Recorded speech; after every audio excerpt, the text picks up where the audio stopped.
Good morning, नमस्कार। आप सभी लोगों का स्वागत है एक बार फिर से हमारे चैनल पे। और आज के इस वीडियो में हम सभी लोग बात करने वाले हैं इलेक्ट्रिक्स की और इलेक्ट्रॉनिक करंट की बात करेंगे। हम लोग इलेक्ट्रिक करंट की बात करेंगे और बेसिक से लेकर पूरा हाई तक सभी लोगों के लिए ये वीडियोस आने वाले हैं लगातार।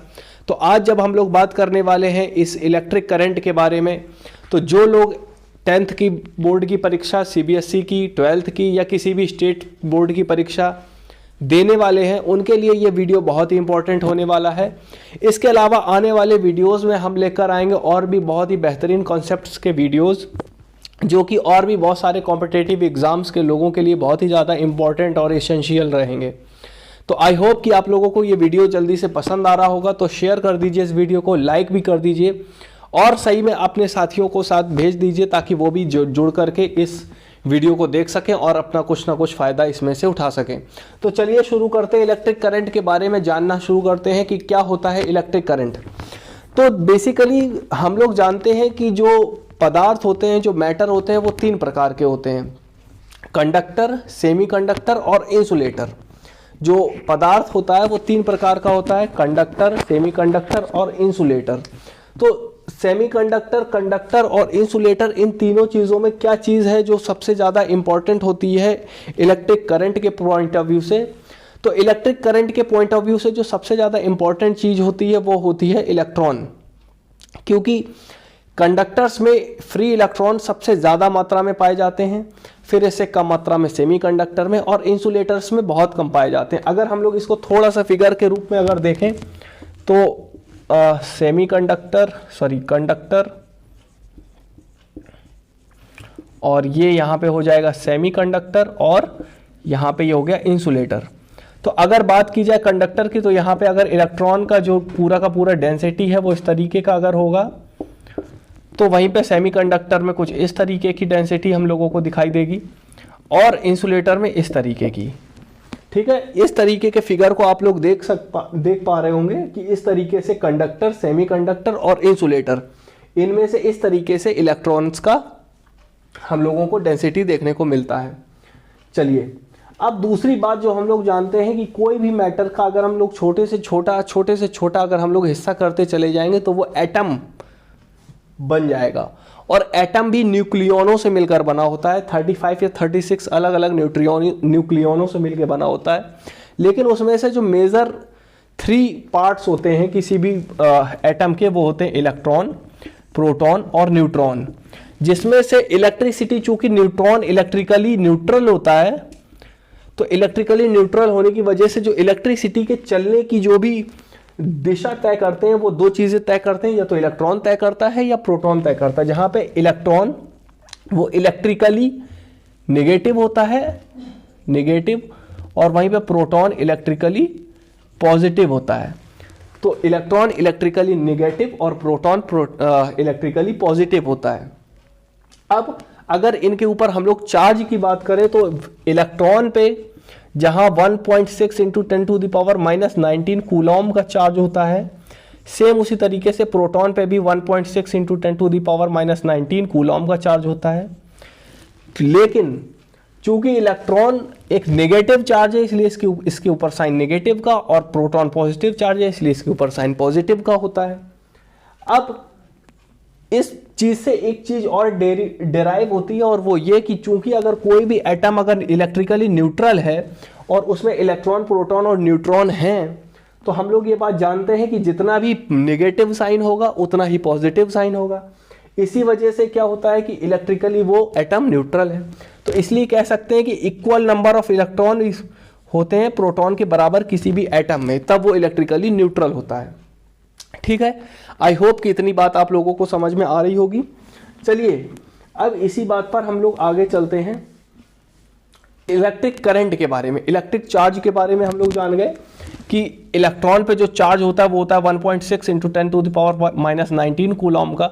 अगर एक इलेक्ट्रॉन पे इतना चार्ज है तो अगर नंबर ऑफ इलेक्ट्रॉन्स हैं अगर, तो इन सब पे जो चार्ज होगा वो n हो जाएगा 1.6 इंटू 10⁻⁻19 कूलॉम का। इतना चार्ज हो जाएगा।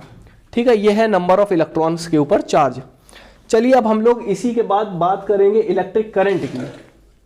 तो इलेक्ट्रिक करंट के बारे में अगर हम लोग बात करें तो चार्ज का चलना ही यानी कि करंट का चलना माना जाता है। यानी कि अगर कहीं पे चार्ज चल रहा है इसका मतलब करंट चल रहा है। अब अगर हम किसी वायर में, मान लीजिए हमारा ये कोई वायर का सेगमेंट ए और बी है, अगर ये वायर का सेगमेंट ए और बी है और यहां से अगर कोई चार्ज चल रहा है, ध्यान दीजिएगा मैं चार्ज की बात कर रहा हूं, इलेक्ट्रॉन की या प्रोटॉन की बात नहीं कर रहा हूं, क्योंकि चार्ज में इलेक्ट्रॉन और प्रोटॉन दोनों आते हैं।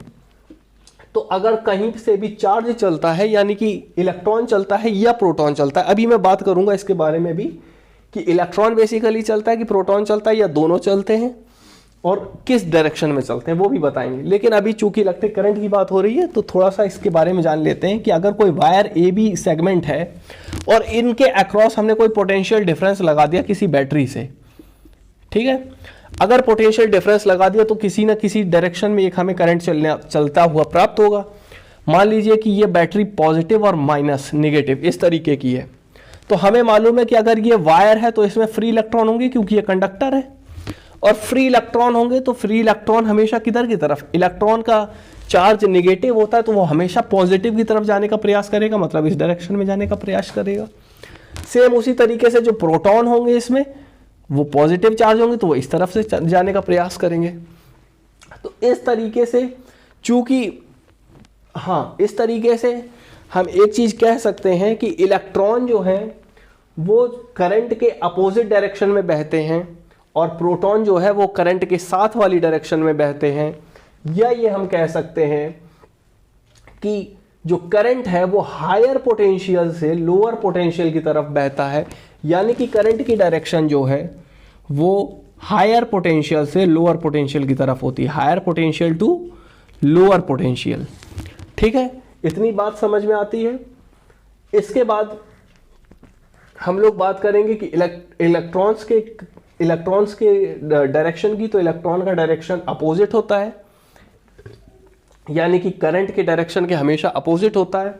क्यों होता है? क्योंकि ये पॉजिटिव की तरफ जाने का प्रयास करता है। ठीक है, इतनी बात समझ में आ गई होगी। इतनी बात समझ में आ जाती है तो अब हम लोग जरा सा बात करते हैं कि इलेक्ट्रिक करंट को बेसिकली कहेंगे क्या। तो अगर ये जो तार है इसमें एक सेकंड में जितने चार्ज फ्लो हो जाएंगे, क्योंकि चार्ज के फ्लो को ही करंट कहते हैं, तो एक सेकंड में जितने चार्ज फ्लो हो जाएंगे, जितने इलेक्ट्रॉन या प्रोटॉन फ्लो हो जाएंगे, उसी को क्या बोलेंगे? इलेक्ट्रिक करंट बोलेंगे। अब अगर इसको फिजिकल टर्म में लिखना होगा तो मैंने क्या बोला कि करंट किसको बोलेंगे, तो बराबर मतलब बोलेंगे किसको? जितने चार्ज यानी कि Q फ्लो हो जाएंगे एक सेकंड पर सेकंड, यानी कि कूलॉम पर सेकंड। क्या बोल सकते हैं इसको? कूलॉम पर सेकंड। यानी कि दूसरी भाषा में इसको बोल सकते हैं एम्पियर।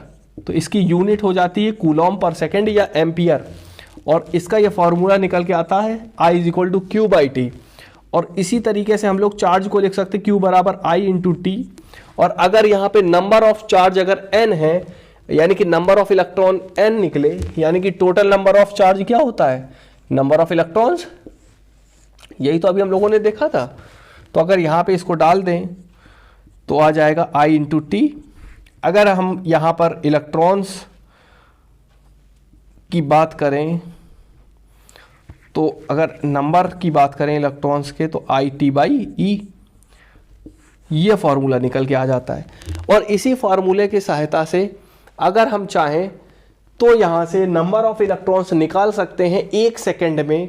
1 एम्पियर जब चार्ज चलता है या करंट चलता है तो कितने नंबर ऑफ इलेक्ट्रॉन्स निकलते हैं। अगर इतनी बात समझ में आ जाती है तो आप जल्दी से इस सेशन को शेयर कर दीजिए, बहुत से ज़्यादा लोगों के पास तक भेज दीजिए, और हमारे इस चैनल को इसी तरीके की वीडियोस को देखने के लिए सब्सक्राइब करते रहिए। Thank you very much.